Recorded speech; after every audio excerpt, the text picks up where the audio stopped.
Hello, अस्सलाम वालेकुम। मैं हूं अब्बास ख़ान और मैं आप सबको अपने यूट्यूब चैनल पे खुश आमदीद कहता हूं। हाँ, बेसिकली आज मेरा तीसरा ये डेमो क्लास होगा और आज हम इस डेमो क्लास में फ़ाइनेंस को जो है ना, बेसिकली इस पोर्शन को हम फ़ाइनेंस को डिस्कस करेंगे। तो बेसिकली आज का जो हमारा क्लास का एजेंडा होगा वो हम इन टॉपिक्स को जो है ना बेसिकली हम पढ़ेंगे। हम पहले हम फाइनेंस को पढ़ेंगे, फाइनेंस है कैसे। हम पहले बेसिक से जो है ना वो शुरू करेंगे, फिर हम एडवांस की तरफ जो है ना वो जाएंगे। फिर हम बिज़नेस फाइनेंस के को पढ़ेंगे। फिर इसके बाद हम फाइनेंशियल मैनेजमेंट को पढ़ेंगे और जो है ना वो फिर इसके बाद हम कॉमन और प्रेफर्ड स्टॉक्स या इसको शेयर भी कहते हैं, हम इस टॉपिक्स को बेसिकली ये पढ़ेंगे। और ये आज के क्लास का जो हमारा जो है ना वो एजेंडा होगा। तो स्टार्ट करने से पहले मेरी आपसे रिक्वेस्ट है कि मेरे चैनल को लाइक कीजिएगा, उसको सब्सक्राइब कीजिएगा, उसको शेयर कीजिएगा और उसको जो है ना ज़्यादा से ज़्यादा उस पर जो है ना वो कमेंट कीजिएगा आपके जो भी क्वेश्चंस है। इसके अलावा बेल आइकन को प्रेस कीजिएगा, तो इसके ज़रिए आपको मेरी जो भी नई वीडियो होगी तो इसके आपकी नोटिफिकेशन आपको जो है ना वो मिल जाया करेगी जैसे जैसे मैं नई वीडियो अपलोड करूँगा। और आपसे रिक्वेस्ट है कि इस अगर वीडियो आप मोबाइल पे देख रही हैं तो आप इसको टैबलेट मोड पे कर लें, तो टैबलेट मोड पे इसको जो है ना काइंडली इसको देख लीजिएगा। तो अगर मेरे बाकी वीडियोस आपने देखनी है तो मैंने इस वीडियो के डिस्क्रिप्शन में जो है ना बेसिकली प्लेलिस्ट की लिंक डाली हुई है। तो आप मेरे बकिया जो वीडियोस है आप उस प्लेलिस्ट में जाके भी वो आप वहाँ से आप देख सकते हैं। ठीक हो गया। तो चलिए हम पहले टॉपिक्स की तरफ आप जाते हैं। हम पहले फाइनेंस से स्टार्ट करेंगे कि फ़ाइनेंस क्या चीज़ है। ठीक है, तो बेसिकली फ़ाइनेंस को इस तरह हम डिफाइन करते हैं कि it is the field of study that deals with monetary resources. यानी अगर हम फाइनेंस को अगर बड़ा सिंपल फॉर्म में समझ लें, बेसिकली अगर हम मॉनेटरी रिसोर्सेज के साथ जो है ना अगर हम डील कर रहे होते हैं तो बेसिकली हम क्या होते हैं, हम फाइनेंस के साथ जो है ना वो डील कर रहे होते हैं। सिंपल या इसको बिल्कुल सिंपल अगर हम मॉनेटरी रिसोर्सेज के साथ, हम मनी के साथ जो है ना वो डील कर रहे होते हैं तो बेसिकली क्या होते हैं, हम फाइनेंस के साथ जो है ना वो बेसिकली वो डील कर रहे होते हैं। इसको अगर दूसरी तरफ से डिफाइन किया जाए तो इसका बेसिकली क्या है, इट इज़ फाइनेंस क्या है, it is the resource requires to satisfy needs. ठीक है, अभी रिसोर्स क्या चीज़ है हम पहले इसको डिफाइन करते हैं ना। ठीक है, resource is something that can be use to perform some function. यानी रिसोर्स क्या है, चीज़ है जिसके ज़रिए हम किसी चीज़ को क्या करते हैं, एक किसी फंक्शन को जो हम परफॉर्म करते हैं। मनी क्या है, मनी एक रिसोर्स है। ठीक है, इसको हम यूज़ करते हैं। हम बिज़नेस क्या करती है, इस मनी को यूज़ करती है, इसके ज़रिए वो रॉ मटेरियल परचेज़ करती है। ठीक हो गया, और फिर इससे क्या क्या करती है, गुड्स बनाती है। ठीक हो गया, तो बेसिकली ये क्या है, बिज़नेस के लिए एक रिसोर्स है। तो बेसिकली इसमें रिसोर्स बेसिकली 4 किस्म के जो है ना वो रिसोर्स होते हैं। ठीक है, एक लैंड हो गया, लेबर हो गया और कैपिटल हो गया और एंटरप्रेन्योरशिप हो गया। अगर हम बिज़नेस पॉइंट ऑफ व्यू से जो है ना बेसिकली अगर हम बात करें तो basically finance is one of the resource जिसके थ्रू जो है ना हम बिज़नेस के जो नीड्स है इसको हम जो है ना वो सेटिस्फाई करते हैं। ठीक हो गया, यानी मैं दोबारा दोहराता हूँ, यानी अगर हम बिज़नेस पॉइंट ऑफ व्यू से देखें तो फाइनेंस एक is one of the resource, यानी 4 रिसोर्स है। ठीक है, finance is one of the resource. ठीक है, जो कैपिटल है यहाँ पर जो कैपिटल दिया उसका मतलब ये है मनी। ठीक है, यानी finance is one of the resource जिसके ज़रिए हम बिज़नेस की नीड्स को जो है ना वो क्या करते हैं, सेटिस्फाई करते हैं। ठीक हो गया, फिर हम आ जाते हैं बिज़नेस फाइनेंस क्या चीज़ है। ठीक हो गया, तो basically business finance is about arrangement of funds और कैश और जनरेशन और is about business finance is about arrangement of funds या कैश कह सकते हैं और generation of funds so that organization में have the means to carry out the objectives. ठीक है, यानी अगर आप जो है ना बिजनेस फाइनेंस क्या है, इट इज़ अबाउट क्या है, अरेंजमेंट ऑफ फंड्स। यानी क्या आप क्या करते हैं, मनी को क्या करते हैं, अरेंज करते हैं। ठीक है, क्या या जनरेशन ऑफ फंड्स करते हैं। इसके ज़रिए जो ना आप बिज़नेस के ये क्या है, बिज़नेस के लिए एक मीन है। ठीक है, एक ज़रिया है जिसके थ्रू जो है ना आप क्या करते हैं, ऑर्गेनाइजेशन क्या करती है, अपने ऑब्जेक्टिव्स को जो है ना वो अचीव करती है। ठीक है, बिज़नेस ने रॉ मटेरियल ख़रीदना है। ठीक हो गया, तो इसके लिए क्या है, मनी ये क्या क्या है, एक मीन है। ठीक है, फिर बिज़नेस ने जो है ना वो एक पेमेंट करनी है, सैलरी पेमेंट करनी है, ठीक है ना। तो ये क्या है, एक एक मैंने क्या है, एक मीन्स है जो जो उसको इस्तेमाल करता है, ठीक है, जिसके ज़रिए वो लोगों को हायर करते हैं, उसके अगेंस्ट जो है ना वो मनी उनको सैलरी देते हैं, ठीक हो गया।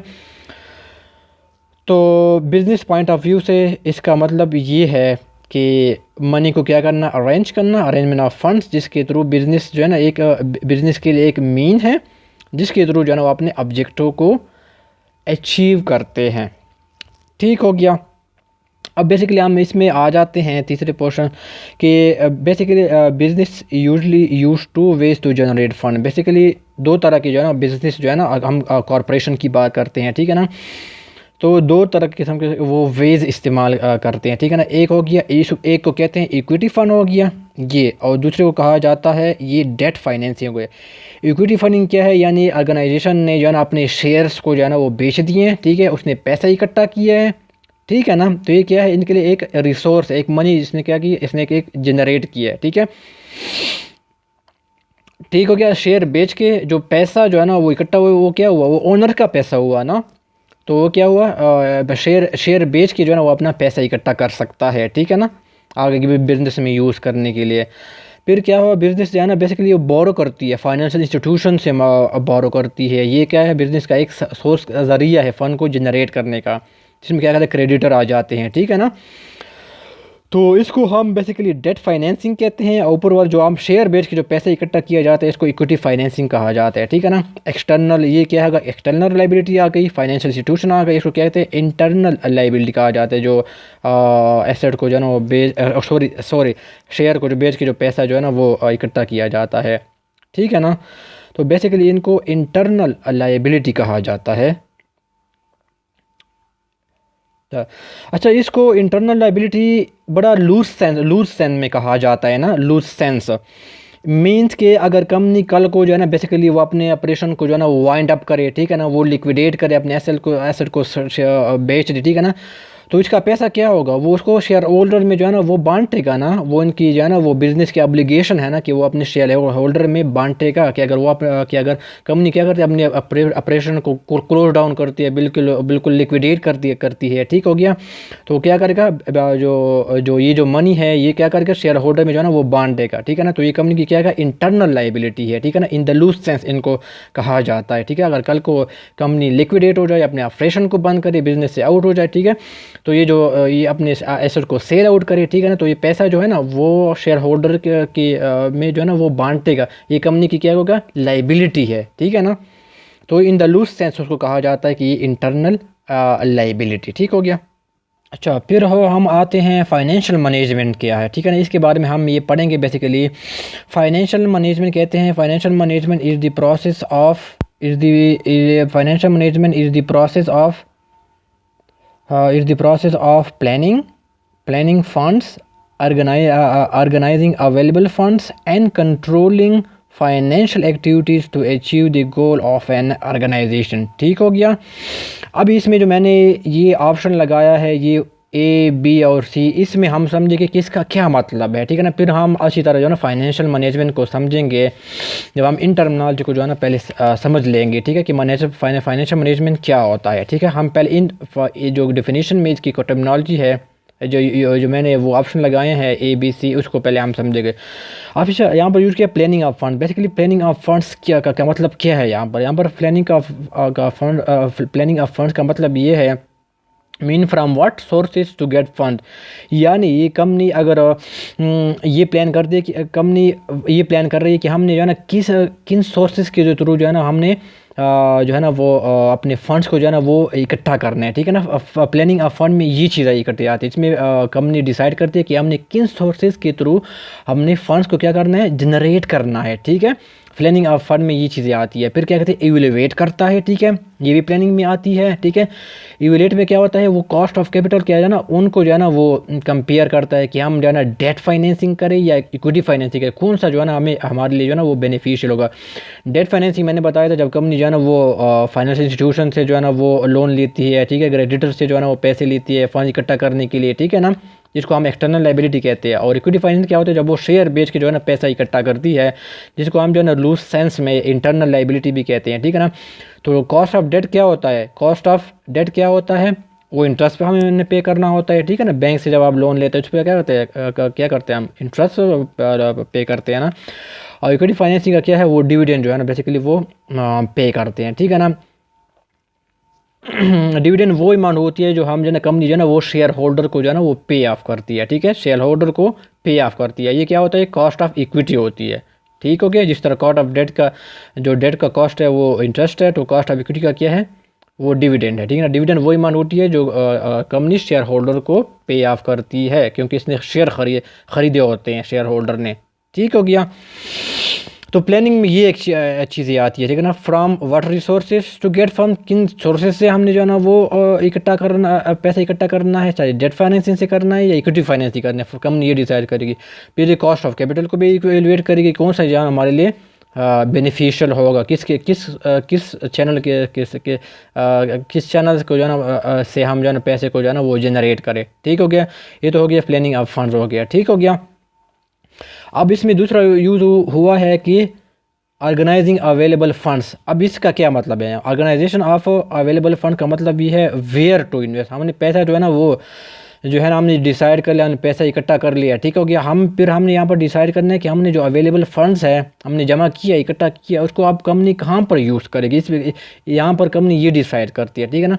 Where to invest, current asset में जो है ना वो इन्वेस्ट करनी है या फिक्स एसेट में जो है ना वो इन्वेस्टमेंट के लिए करनी है, ठीक है। डेफिनेटली कंपनी को जिस तरह रिक्वायरमेंट होगी वो अपने रिक्वायरमेंट के मुताबिक जो है ना वो खर्च करेगी। अगर उसको फिक्स एसेट की रिक्वायरमेंट होगी तो वो फिक्स एसेट में खर्च करेगी, ठीक है ना। एक्सटेंशन करनी हो या कोई नया प्लांट लगाना हो, ठीक है ना, या कोई नए बिजनेस स्टार्ट करना हो, या करंट एसेट में जो है ना वो खरीदने वो इन्वेस्ट करनी है, चाहे इन्वेंट्री हो गया, ठीक है, ठीक है।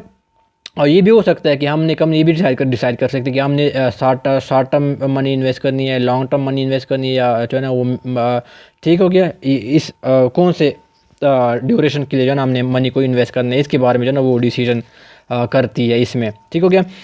फिर हाउ मच की इन्वेस्ट किया क्या, फिर इसमें ये जो है ना क्वेश्चन को एड्रेस किया जाता है कंपनी कि हम जो है ना फिक्स एसेट में कितना इन्वेस्ट करें, करंट एसेट में को कितना इन्वेस्ट करें। तो डेफिनेटली कंपनी जो है ना वो अपनी रिक्वायरमेंट के मुताबिक जो है ना अपनी नीड्स के मुताबिक जो है ना वो इन्वेस्ट करती है, ठीक हो गया। तो ये जो है ना हम इसको पार्ट का मतलब क्या था वो मैंने यहाँ पर समझा दिया। यहाँ पर इसके बारे में कंपनी ये डिसाइड करती है कि where to invest fund and how much to invest, ठीक हो गया। फिर हम आ जाते हैं तीसरे की तरफ, कंट्रोलिंग फाइनेंशियल एक्टिविटीज़, ठीक हो गया। तो बेसिकली कंपनी ने जो है ना वो फंड्स को जो है ना बेसिकली ऑर्गेनाइज कर लिया, ठीक है। अब यहाँ पर उसने जो अपनी कंट्रोलिंग भी तो करनी है ना। कंट्रोलिंग क्या मतलब है, इसका मतलब ये है it is carried out in organisation to achieve desired result. ये इसलिए कंपनी जो है ना वो कंडक्ट करवाती है फाइनेंशियल मैटर की, ठीक है, ताकि जो है ना अपने डिज़ायर्ड जो है ना ऑब्जेक्टिव्स है उनको जो है ना बेसिकली वो अचीव किया जाए। अब कंट्रोलिंग में क्या चीज़ है, बेसिकली कंपनी में वेरियस किस्म के स्टेप्स आते हैं ना कंट्रोलिंग में, कि कंपनी का पहले स्टैंडर्ड को सेट करती है, ठीक है ना, फिर आप एक्चुअल परफॉर्मेंस को स्टैंडर्ड के साथ मैच करती है, फिर जो है ना वो फिर करेक्शन की तरफ जाती है ना। बिल्कुल शॉर्ट फॉर्म मैंने बता दिया कि कंट्रोल कैसे किया जाता है, ठीक है ना। तो वो डिज़ायर्ड ऑब्जेक्टिव कौन से हैं जो कंट्रोल किसको की जाती है, फाइनेंस से जो भी रिलेटेड है ना उनको कंट्रोल किए जाती है ना। जो फाइनेंस से रिलेटेड मैटर्स है उनको कंपनी बेसिकली वो कंट्रोल करती है, ठीक है ना। यहाँ पर क्या इनका ऑब्जेक्टिव क्या है, बेसिकली इसलिए कंट्रोल करती है फाइनेंशियल जो मैटर्स है, फाइनेंशियल एक्टिविटीज़ को इसलिए कंपनी कंट्रोल करना चाहती है ताकि वो क्या करो, इकनॉमिकल यूज़ ऑफ रिसोर्सेज हो, यानी जो अपने पास इकनॉमिक रिसोर्स है तो उसका क्या इकनॉमिकल यूज़ हो। इसका मतलब ये है कि वहाँ पर जो है ना सोर्सेज की जो है ना वो वेस्टेज ना हो, फंड्स की जो है ना वो लीकेज ना हो, उनका वेस्टेज ना हो। तो इसलिए जो है ना वो अपनी कंपनी जो है ना वो फाइनेंशियल जो इसका जो मनी है उनको जो है ना वो कंट्रोल करती है, ठीक हो गया। इसलिए कंट्रोल ये अप्लाई करती है ताकि मनी का ज़या ना हो, वेस्ट ना हो, फिर जाओ वो मैक्सिमाइजेशन ऑफ प्रॉफिट हो। इसका मतलब ये है ना कि कंपनी कहती है कि मुझे जो है ना एक फेयर किस्म का जो है ना वो रिटर्न मिल जाए। अभी कंपनी ने यहाँ पर जो है ना पैसे को जो है ना वो इन्वेस्ट कर लिया, ठीक हो गया, डिसाइड कर लिया। फिर इसने क्या कि अब ये इसने देखना है कि जब मैंने पैसे को इन्वेस्ट कर लिया है तो फिर मैं ये श्योर करूँगा कि मुझे जो है ना वो मैक्सिमम जो है ना ज़्यादा से ज़्यादा रिटर्न मिले, ठीक है ना। तो यहाँ पर क्या करते हैं, वो क्या करते हैं, इसका बेसिक ऑब्जेक्टिव क्या होता है फाइनेंशियल एक्टिविटी को कंट्रोल करने का, कि प्रॉफिट को क्या करे, मैक्सिमाइजेशन करे, और जो फेयर रिटर्न है ना उनको इंश्योर किया जाए। ठीक हो गया। फिर स्ट्रेंथनिंग दी लिक्विडिटी। लिक्विडिटी का मतलब यहाँ पर ये availability of money to account, यानी कंपनी के पास जो है ना मनी की अवेलेबिलिटी को हम, अगर आप कहते हैं, अगर मनी के पास, कंपनी के पास इनफ मनी अवेलेबल है, तो हम कह सकते हैं कि कंपनी के पास जो है ना वो लिक्विडिटी है। ठीक हो गया। अच्छा, तो कंपनी ये इंश्योर करती है कि इनके पास जो पैसा हो ना वो अप्रोप्रिएट टाइम पे जो है ना वो अवेलेबल हो, ताकि वो जो है ना वहाँ पर जो भी रिक्वायरमेंट हो उसके मुताबिक जो है ना उनको जो है ना वो उसको यूज़ किया जाए। ठीक है, इसने सप्लायर को पेमेंट करनी होती है, अभी अपने एम्प्लॉयज़ को जो है ना वो सैलरी जो है ना वो देनी होती है। तो क्या करती है कंपनी, क्या करती है, इंश्योर करती है कि इनके पास क्या हो, लिक्विडिटी हो, यानी मतलब ये है कि उनके पास जो अवेलेबल मनी है वो क्या हो, इनफ अवेलेबल मनी हो। तो इसलिए क्या करती है, तो वो इसको क्या करे, वो इस्तेमाल करे। तब कंपनी क्या करती है, कंट्रोल को यो इस्तेमाल करती है। कंट्रोल का मतलब ये है ना कि मुख्तलिफ़ किस्म की कंपनी क्या है ना वो पॉलिसीज़ को यूज़ करती है, टूल्स को यूज़ करती है। ठीक है ना। तो कंट्रोल इज़ फाइनेंशियल मैटर्स। ठीक हो गया। फिर क्या करते हैं, इंक्रीज कॉन्फिडेंस ऑफ सप्लायर्स। अच्छा, ये फिर जो चौथा पॉइंट है, इंक्रीज कॉन्फिडेंस ऑफ सप्लायर। ठीक है, अगर जो कंपनी ने जो है ना वो पैसा इन्वेस्ट किया है, ठीक है ना, तो वो चाहेगा कि वो जो है ना वो पैसा जो है ना वो टाइम पे अवेलेबल हो, ताकि जो है ना वो अपने सप्लायर्स को जो है ना वो टाइम पे जो है ना वो पे कर सके। ठीक है ना। जब वो बेसिकली जो सप्लायर को जो है ना वो टाइम पे जो है ना वो पे करेगा, तो क्या होगा, सप्लायर्स का जो है ना वो कॉन्फिडेंस जो है ना वो इंक्रीज़ होगा ना। अब वो क्या करेगा, सप्लायर को जो है ना वो जब फिर नेक्स्ट टाइम जब सप्लायर का जो है ना वो कॉन्फिडेंस इंक्रीज़ होगा, तो नेक्स्ट टाइम जब ना वो रॉ मटेरियल ख़रीद करेंगे, ख़रीदारी करेंगे, तो क्या होगा, वो आसानी से जो है ना वो ख़रीदारी कर सकेंगे। ठीक है ना। तो ये किसकी वजह से, लिक्विडिटी जो है ना वो इनके पास इनफ लिक्विडिटी की वजह से सप्लायर का जो है ना वो कॉन्फिडेंस इंक्रीज़ होता है, जिसके ज़रिए जो है ना वो अपने ऑपरेशंस को जो है ना वो अपने चला सकते हैं, सप्लायर को जो है ना वो मनी पे कर सकते हैं। ठीक हो गया। और अपने जो बिज़नेस के ऑपरेशंस हैं उनको चला सकते हैं। इसलिए जो है ना फाइनेंशियल को जो है फाइनेंशियल मैटर्स है या फाइनेंशियल एक्टिविटीज़ है उनको कंट्रोल करना ज़रूरी होता है, ताकि जो है ना इन ऑब्जेक्टिव्स को आप कंपनी क्या करे, हासिल करे।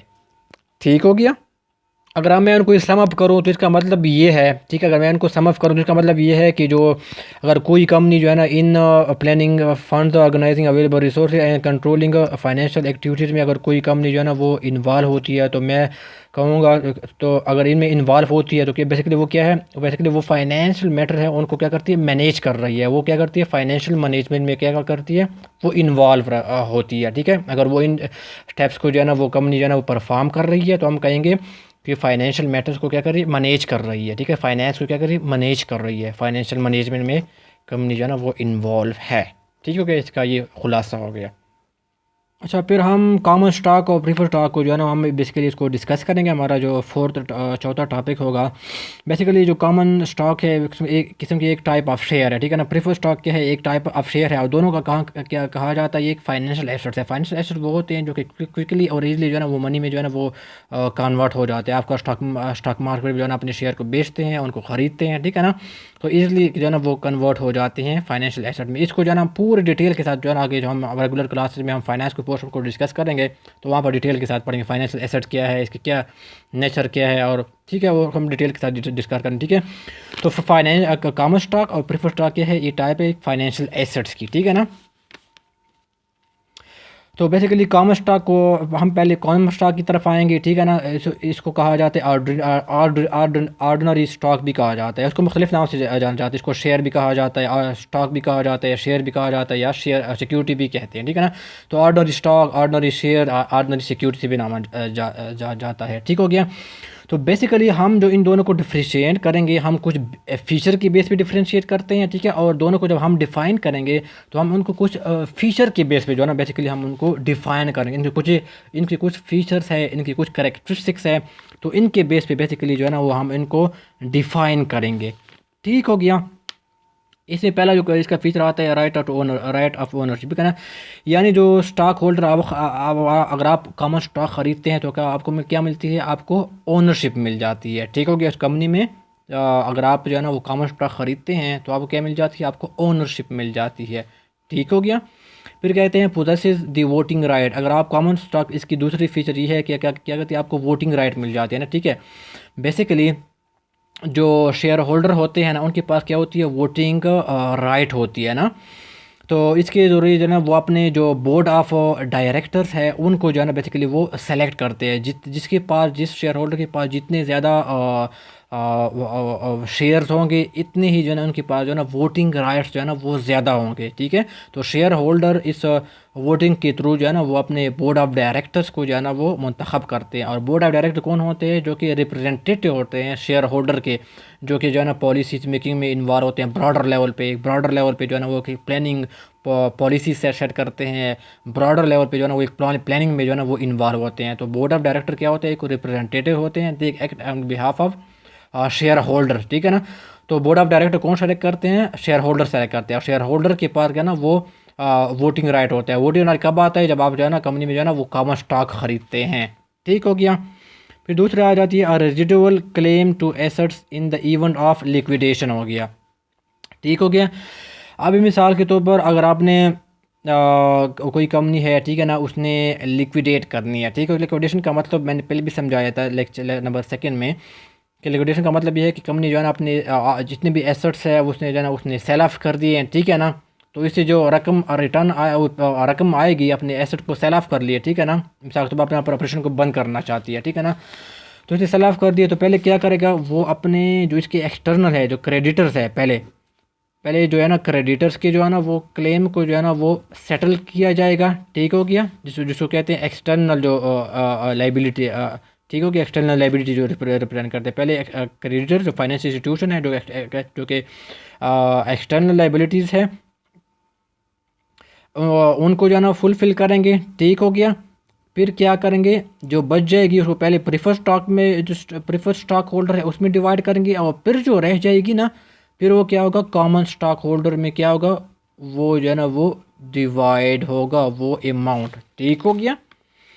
तो क्या होगा, रेजिडुअल का मतलब ये है, ऐसे रेजिडुअल क्लेम यानी जो अमाउंट जो है ना वो बच जाती है। पहले कंपनी इसको सेटल करेगी, पे ऑफ करेगी। ठीक है, फिर इनको पे ऑफ करेगी, फिर आखिर में जो है ना वो रेजिडुअल अमाउंट जो होगी ना वो इसमें जो बच जाएगी वो इसमें तकसीम की जाएगी। ठीक है, इन केस अगर कंपनी जो है ना अपने एसेट को सेल ऑफ करना चाहती है, ठीक हो गया, तो पहले उसमें से जो आपने जो मनी आएगा पहले में से इसके क्लेम को सेटल किया जाएगा। ठीक है, फिर इसके क्लेम को सेटल किया जाएगा, फिर आखिर में क्या क्या इनके जो है ना क्लेम को जो है ना बेसिकली वो सेटल किया जाएगा। इन केस अगर क्या कंपनी क्या करती है, लिक्विडेशन की तरफ जो है ना वो जाती है, तमाम एसेट को अपने जो है ना वो बेचती है। ठीक हो गया।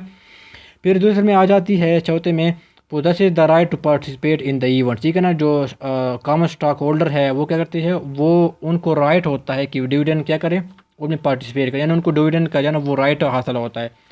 लेकिन जो जो डिविडेंड होता है ना, इनमें कोई जो है ना वो लिमिटेशन नहीं होती। यानी जो डिविडेंड होते हैं वो क्या होते हैं, कोई फिक्स नहीं होते। इसका मतलब ये है, there is no limitation in distribution.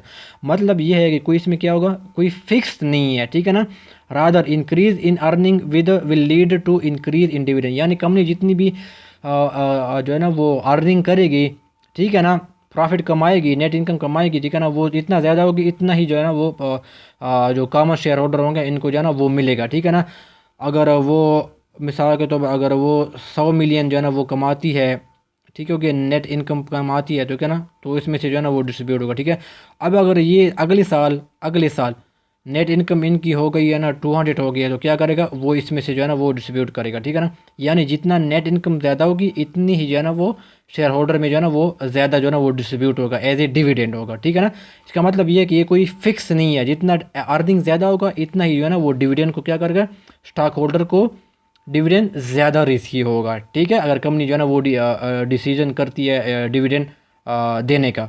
ठीक हो गया। तो ये क्या करते हैं, जितने अर्निंग इंक्रीज होगी उतना ही क्या होगा, डिविडेंड जो है ना वो इंक्रीज हो। इसमें कोई लिमिटेशन नहीं है, कोई फिक्स नहीं है, डिविडेंड कोई फिक्स तो नहीं है। फिर हम जो है ना वो प्रेफर स्टॉक को जो है ना बेसिकली पढ़ेंगे। इसमें बेसिकली प्रेफर स्टॉक को कहा जाता है कि ये जो है ना वो एक हाइब्रिड सिक्योरिटी है। ठीक है ना, हाइब्रिड सिक्योरिटी है। ठीक है, इस हाइब्रिड सिक्योरिटी क्यों है, इसलिए क्यों हाइब्रिड सिक्योरिटी कहा जाता है, इसको जो है ना हम इस पार्ट में जो है ना बेसिकली हम डिस्कस करेंगे। Why prefer stock is often called hybrid security, इसको हम बाद में जो है ना उसको डिस्कस करेंगे। पहले हम इसका फीचर देखेंगे। बेसिकली जो फीचर है जैसे कि इसकी वही इसकी जो है ना वो डिफिनेशन है। ठीक है ना, कि प्रेफर स्टॉक है क्या। ठीक है ना, और यही जो फीचर है ना, यही जो है ना फीचर है ये कॉमन स्टॉक और प्रेफर्ड स्टॉक में जो है ना बेसिकली पॉइंट ऑफ डिफरेंशिएशन है, ठीक है ना। अगर आप इन दोनों में डिफरेंस करेंगे तो क्या करेंगे, इस फीचर्स की भी बुनियाद पर करेंगे, ठीक है।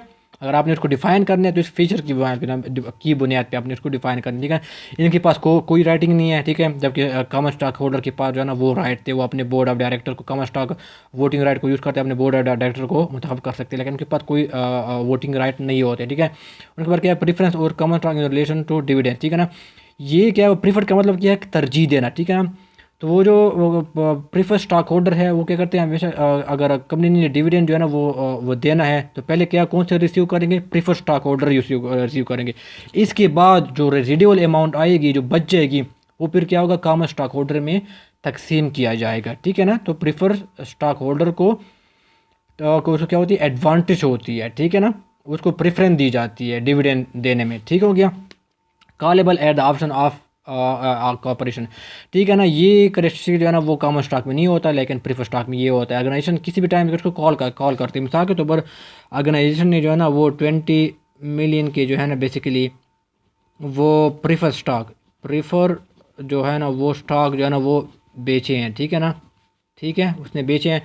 तो ऑर्गेनाइजेशन किसी भी टाइम पे जो है ना वो अपने जो है ना इस जो 20 मिलियन की प्रेफर स्टॉक है उसको क्या करती है, उसको बाय बैक कर सकती है। इसका मतलब कॉलेबल ऑप्शन का मतलब ये है कि यार कॉर्पोरेशन जिसने इशू किए हैं कॉमन प्रेफर स्टॉक को, वो किसी भी टाइम पे उसको बाय बैक कर सकती है, ठीक है। ये इनके पास ऑप्शन होता है, ठीक है। और ये जो है ना करेक्टरिस्टिक्स होता है प्रेफर स्टॉक का, ठीक है।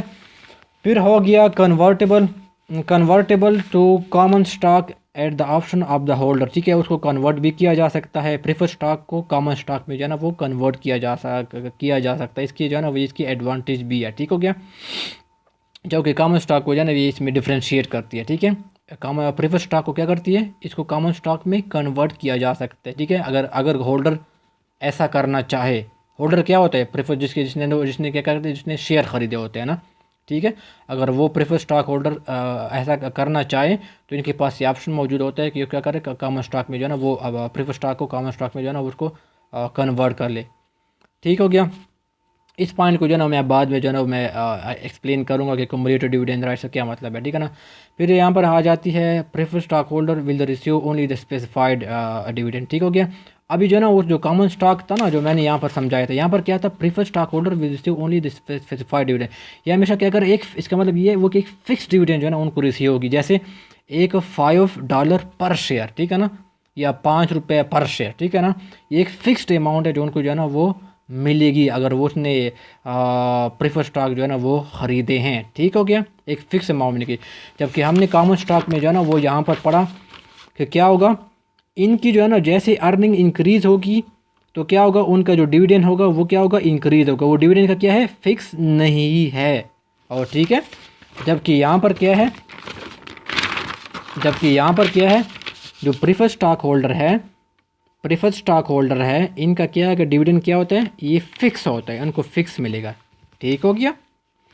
फिर यहाँ पर सवाल आ जाते हैं where common and prefer stock और रिकॉर्ड, इसको कहाँ पर रिकॉर्ड की जाती है। बेसिकली जो कॉमन स्टॉक है, प्रेफर स्टॉक है, वो क्या करती है, स्टॉक होल्डर जो इक्विटी है उसमें जो है ना बेसिकली रिकॉर्ड की जाती है। स्टॉक होल्डर इक्विटी किसका हिस्सा होता है, वो बैलेंस शीट का ही हिस्सा होता है, जो कि लाइबिलिटी के नीचे जो है ना वो लिखी होती है स्टॉक होल्डर। तो ये क्या है, दोनों क्या वहाँ पर कहाँ पर रिकॉर्ड होती है, ये स्टॉक होल्डर इक्विटी में रिकॉर्ड होती है। स्टॉक होल्डर इक्विटी में 3 चीज़ रिकॉर्ड होती है, कॉमन स्टॉक, प्रेफर स्टॉक और क्या होगा, रिटेन अर्निंग, ठीक है। ये रिटेन अर्निंग वगैरह इसको हम आगे जो है ना वो लेक्चर में बहुत डिटेल के साथ जो है ना वो बेसिकली वो पढ़ेंगे, ठीक हो गया।